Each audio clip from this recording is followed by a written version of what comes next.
ओम सभी मित्रों को सादर नमस्ते जी। मैं प्रशांत आपके समक्ष आज फिर बात करूंगा कुछ मनोरोग को लेकर के। ये जो पैसा कमाते हैं लोग वास्तव में वो क्या है, और ये कुछ लोगों ने आपके अंदर कूट कूट के भर रखा है कि तुम ये भी कमाओ वो भी कमाओ, सारी दुनिया की संपत्ति तुम्हारे पास होनी चाहिए। और ऐसे ऐसे प्रवचन आप सुनते हो, बढ़िया सूटधारी आदमी हैं इस देश में, चिल्ला चिल्ला करके बात करते हैं कि ये भी तुम्हारा होगा, वो तुम्हारा क्यों नहीं है, वो फ्लैट तुम्हारा क्यों नहीं है, तुम्हारे पास ऐसी क्या खूबी नहीं है जैसे तुम नहीं कर सकते, आदि आदि बहुत सारी चीज़ें। तो होता क्या है, जो व्यक्ति बहुत ज़्यादा पैसा कमा रहे हैं ना, वो वास्तव में उनको रोग है ना, उनको चिकित्सा करानी चाहिए अपनी। पैसा गलत नहीं है, पैसा एक साधन है और साधन के रूप में हमें उसे प्रयोग करना चाहिए, ना कि वो साध्य है। मैं जिस कैमरे पे बोल रहा हूँ वो भी पैसे से आया है, मैं जो वस्त्र पहन रखे हैं वो भी पैसे से ही आए हैं, जब जिस माइक पे बोल रहा हूँ वो भी पैसे से आए हैं, और जिस इंटरनेट के द्वारा ये आप तक पहुँचेगी वीडियो, ये भी पैसे से ही पहुँचेगी, क्योंकि रिचार्ज भी पैसे से होता है, भोजन करेंगे पैसे से करेंगे, सब कुछ पैसे से होता है, सब कुछ मतलब जो जीविका चलाने के लिए काम आता है। तो पैसा कमाना कोई गलत बात नहीं है, और कोई व्यक्ति गरीब है तो वो धार्मिक है ऐसा मतलब नहीं है, व्यक्ति धनवान होकर भी धार्मिक हो सकता है, उसमें भी कुछ में संशय की कोई बात नहीं है। तो गरीबी कोई धार्मिकता का लक्षण नहीं है। तो पैसा कमाओ, खूब कमाओ, कोई बात नहीं है। लेकिन जिन व्यक्तियों को पैसा कमाने का ही रोग लग गया है, पैसा होता किस लिए है, ताकि हम जीवन में अच्छे से खा पी सकें, अच्छे से रह सकें, घर हो हमारे पास, रोटी कपड़ा और मकान, उसके बाद हम साधना करें तो उसमें कोई कमी ना आए, उसके लिए पैसा होता है। अब हम पैसे के ही पीछे पड़ गए। अब व्यक्ति चलो कमा लेता है, वो 50 की आयु तक कमा ले, 60 तक कमा ले, उसके बाद तो कम से कम वो समय दे, लेकिन वो लगाइए जब तक उसकी अंतिम श्वास नहीं निकल जाती तब तक कमाता है वो। बीमा भी ऐसा करके जाता है कि मर के उसके बच्चों को मिल जाए कई लाख रुपए। तो ये बहुत गड़बड़ है, मतलब पैसे में ही डूब जाओ, पैसे में ही लगे रहो, तो ये बहुत बड़ा रोग है। अब मैं आपको एक बात समझाता हूँ। रोग दो प्रकार के होते हैं, शारीरिक रोग और मानसिक रोग, ठीक है। शारीरिक रोग हमें समझ में आते हैं, मानसिक रोग बहुत कम लोगों को समझ में आते हैं, जबकि आयुर्वेद में बताया गया है कि मानसिक रोग बहुत अधिक होते हैं, और मानसिक रोगों से ही शारीरिक रोग आते हैं, जिसको प्रज्ञापराध कहते हैं आयुर्वेद में।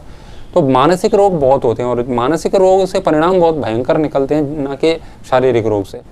तो ये जो मोटिवेशनल स्पीकर हैं वो स्वयं पागल हैं पैसा कमाने के चक्कर में। अब वो जिससे पागल हैं वो वैसे ही तुमको भी पागल बना रहे हैं। अब आप समझिए कि शारीरिक रोग जो होता है उसमें एक होता है भस्मक रोग, ठीक है। भस्मक रोग में एक व्यक्ति 15, 20, 20, 25, 25 रोटियां खा जाता है, और वो उसे पचा भी लेता है, भस्म सब भस्म हो गया उसके अंदर जा करके। फिर शाम को खा गया, इतना भोजन कर रहा है वो भर भर के थाली कि घर वाले परेशान हैं उससे। अब सोचो उसको वो रोग है, और हम समझते हैं कि ये रोग है क्योंकि वो रोग है। अब उसकी चिकित्सा के लिए जाते हैं, जल्दी जाते हैं, जाना भी चाहिए, क्योंकि वो घर में समस्याएं पैदा कर रहा है, बहुत ज़्यादा भोजन कर रहा है, इतना कहाँ से आएगा, वो 5 व्यक्तियों का भोजन अकेला कर रहा है। लेकिन होता क्या है, अब वो व्यक्ति अपने आप को प्रस्तुत करे कि देखो मैं 25 रोटियां खा जाता हूँ, तुम कहाँ 4-5 रोटियां खा पाते हो, मैं 25 रोटी खाता हूँ। तो अब बताओ ये उसकी मूर्खता है या बुद्धिमत्ता है। वो रोग को एक बहुत बड़ी विलक्षणता के रूप में आपके समक्ष प्रस्तुत कर रहा है। तो हम क्या कहेंगे, भैया हमें 25 नहीं खानी, तुम अपना उपचार कराओ किसी चिकित्सक के पास जाके, तुमको भस्मक रोग है उसकी चिकित्सा कराओ। मैं 25 रोटियां खा जाता हूँ, कोई खा के बताए। अब वो लोगों से शर्त लगाता है कि देखो मैं शर्त में सबको हरा दूंगा। भाई वो भस्मक रोग उसे कहते हैं, आप चिकित्सा कराइए, नहीं तो आप पूरे परिवार को नष्ट कर दोगे। तो ये शारीरिक रोग हमें समझ में आ जाता है, हम उसकी चिकित्सा करा लेते हैं, फिर ठीक हो जाते हैं। ऐसे ही हद से ज़्यादा वो जिंदगी भर पैसा ही कमाना, उसको दे पैसा दे पैसा दे पैसा दे पैसा, आने दो पैसा आने दो पैसा, इतना पैसा कमाता है वो, उसको मनोरोग है, वो भस्मक रोग की तरह ही है वो। लेकिन वहाँ हमको वो रोग नहीं लगता, वो हमें अपनी विलक्षणता लगती है। हम सोचते हैं कि देखो हम कितने अद्भुत हैं, इतना पैसा कमा रहे हैं। अब होता क्या है कि जो व्यक्ति भस्मक रोग से पीड़ित है शारीरिक रूप से, उसकी मजाक कर सकते हैं। हम कहेंगे देखो रोग से पीड़ित है, इतना भोजन करता है, जा भाई चिकित्सा कराइए, क्यों परिवार वालों को परेशान कर रहे हैं। लेकिन हम पैसे वाले से कभी ये नहीं कहते, उसको भी वही रोग है, उसका पेट नहीं भर रहा था, इसका मन नहीं भर रहा है, इसका पैसे से पेट नहीं भर रहा, उसका भोजन से रोटी से पेट नहीं भर रहा था, बात एक ही है। और ये खतरनाक है, रोटी वाला 25 खाएगा, 30 खा लेगा ज़्यादा से ज़्यादा, उसके बाद तो तृप्त हो जाएगा। लेकिन धन की जो भूख है, धन से पेट कभी नहीं भरता, आज तक किसी का नहीं भरा। न वित्ते न तर्पणियो मनुष्य, कठोपनिषद में कह दिया है कि मनुष्य कभी वित्त से तृप्त नहीं हो सकता, यानी कि धन से कभी तृप्त नहीं हो सकता। तो वो उसको ऐसा रोग है, वो मनोरोग है, और उसकी वो विशेषता ये है कि वो कभी चिकित्सा नहीं करा रहा। क्यों? क्योंकि वो मानता ही नहीं कि वो रोग है, वो उसको विशेषता समझता है। तो आज उसके पास 1 फ्लैट, 2 फ्लैट, 50 कितना भी हो सकता है, उसके पास बड़ी बड़ी गाड़ियाँ करोड़ों अरबों खरबों हो जाते हैं, फिर नहीं झेल पाता तो स्विस बैंक में जाकर के वो बाहर जाकर के अपनी संपत्ति जमा करा देता है दूसरे देश में, यहाँ से लोगों से ले करके। तो वो और इसी रोग से पीड़ित रहता है वो सारे जीवन, और वो समझता है कि मैं बहुत बड़ा विशिष्ट व्यक्ति बन गया। अब वो जो व्यक्ति पैसा नहीं कमाते अधिक से अधिक, उनको जा करके वो बोलता है तेरे पास क्या है, तेरे पास क्या है, मेरे पास तो कुछ भी नहीं है, देख आज मेरे पास इतना है। और हम लोग भी हीन भावना समझते हैं कि वास्तव में यार इनके पास इतना पैसा है और हम तो ऐसे ही बैठे हैं, हमारे पास तो कुछ नहीं है। हम उसको सम्मान देते हैं, जबकि शरीर से कोई बीमार होता है तो हम क्या कहते हैं, चल चल हट, दूर इलाज करा के अपना दूर रहे, उसको समझ जाते हैं। लेकिन वहाँ जिसको मनोरोग है उसको हम नहीं समझ पाते, उसको हम बड़ा सम्मान देते हैं समाज में। देखो भाई इसके पास इतना पैसा है, भैया उनको रोग है, उनको बोलो कि वो चिकित्सा कराएं किसी ग्रंथ के द्वारा या कुछ भी पढ़ें, ताकि मन तृप्त हो, ताकि वो लोगों से इधर उधर से ऐंठना बंद करे। जो भस्मक रोग वाला व्यक्ति किसी चिकित्सक के पास जाता है, उसको कुछ दवाइयाँ दे देते हैं, तो वो औषधि भर के ले आया एक थैली में, तो वो कभी लोगों को कहता है कि ये देखो मेरे पास इतनी औषधि है, देखो मेरे पास इतनी औषधि है, इतनी टैबलेट हैं, इसमें इतने सिरप हैं, इतने चूर्ण हैं, बहुत सारी चीज़ें हैं, अब मैं इसको खाऊंगा, देखो तुम्हारे पास तो दवा है ही नहीं। तो व्यक्ति क्या कहेंगे, भाई तो रोगी है तो तुमको खाना पड़ेगा, ये तुम्हारी दुर्दशा है कि तुमको आज ये औषधियाँ लेनी पड़ रही हैं, है ना। तो वो कभी किसी को कहते देखा है तुमने कि मेरे पास इतनी मेडिसिन है, मेरे पास इतनी मेडिसिन है, तुम्हारे पास नहीं है? क्योंकि उसे पता है कि ये मेरा रोग है, ये मेरी बदकिस्मती है कि मैं बीमार पड़ गया, मैं रोगी पड़ गया, जिसकी मुझे टैबलेट लेनी पड़ रही है। क्योंकि टैबलेट से फिर तृप्ति होती है अंदर जा करके, तो फिर शांति मिलती है, तो वो रोग उसका दूर हो जाता है। ठीक है, अब ये बात तो समझ में आती है। लेकिन वो व्यक्ति मेरे पास इतना है, मेरे पास इतना है, मेरे पास ये गाड़ी है, वो क्या है, वो अपने भस्मक रोग में सब भस्म हो रहा है, उसको रोग है, वो उसकी चिकित्सा कर रहे हैं। यदि किसी की नज़र किसी भवन पर पड़ गई और उसने सोचा ये मुझे खरीदना है, अगर वो नहीं खरीद पाया तो वो बहुत पीड़ित हो जाता है, वो बेचैन रहने लगता है। जब तक वो उस भवन को क्रय नहीं कर लेता, खरीद नहीं लेता, तब तक वो शांत नहीं बैठेगा।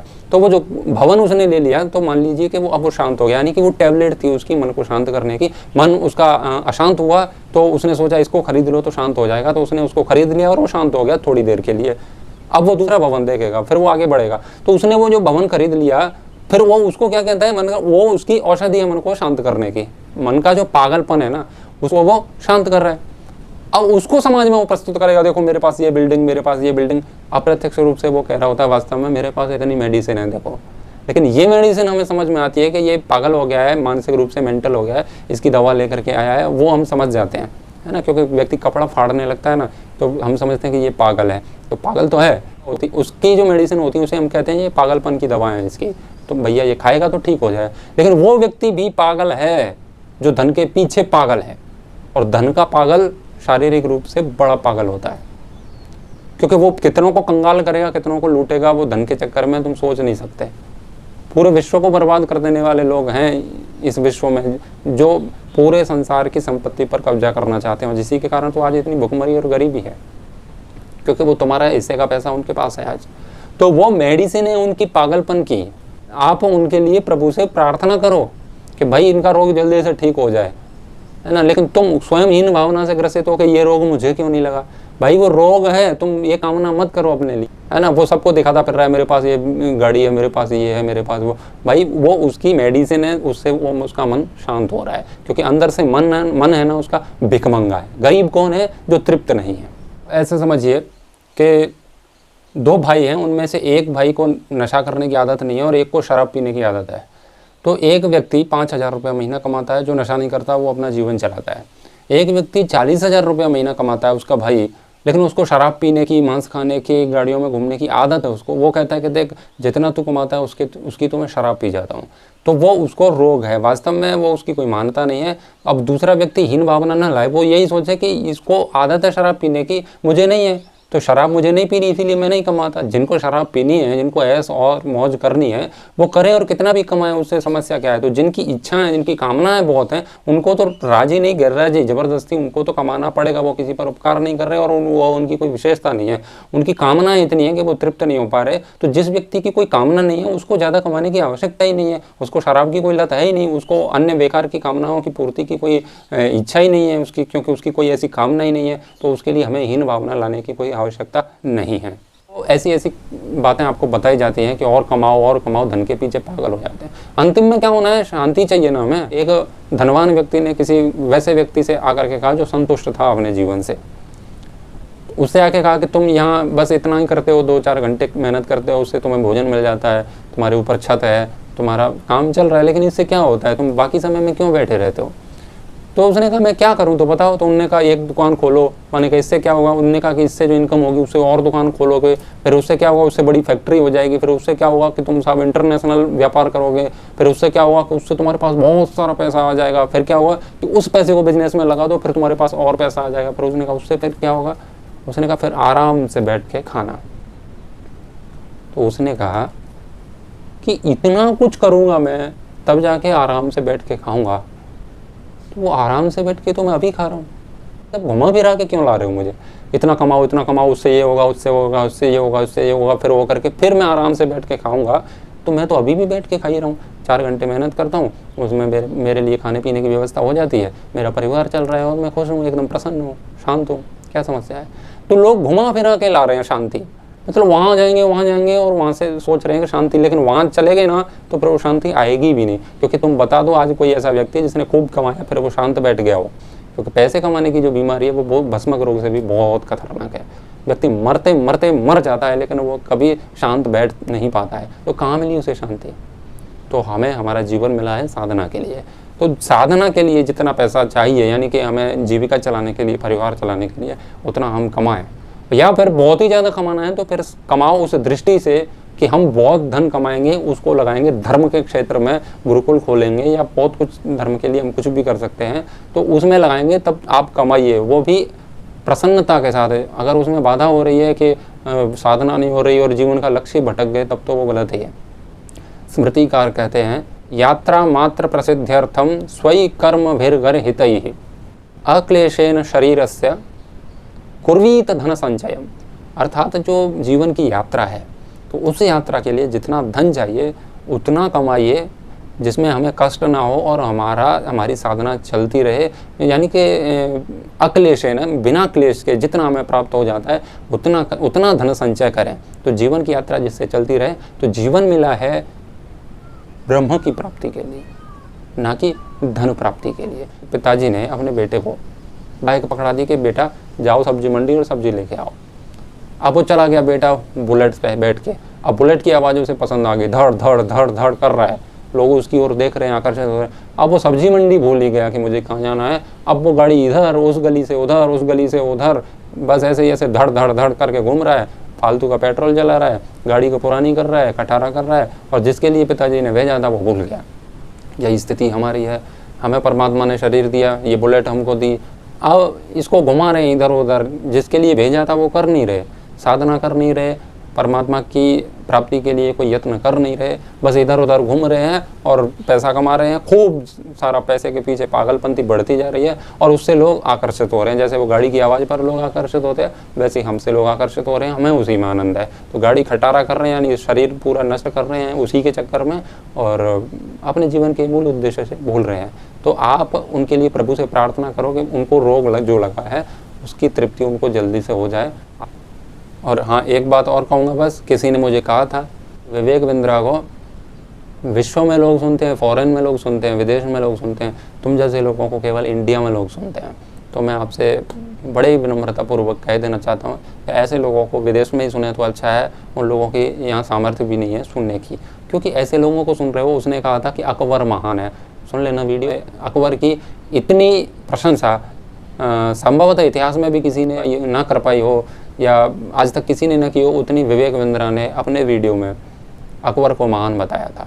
तो अकबर जिसके हरम में क्या चलता था, हिंदुओं के साथ उसने क्या किया, वो आप अच्छे से जानते हो, वो यहाँ अभी वो विषय नहीं है, आप समझते हो। तो जो व्यक्ति अकबर को महान दी ग्रेट बोलता है, तो उस व्यक्ति को विदेश में ही सुने तो अच्छा है, क्योंकि जिस व्यक्ति के अंदर राष्ट्र और धर्म और हमारे महापुरुषों के प्रति कोई सम्मान नहीं है, तो उनके लिए मेरी दृष्टि में भी कोई सम्मान नहीं है। वो दो कौड़ी के ही लोग हैं और रहेंगे।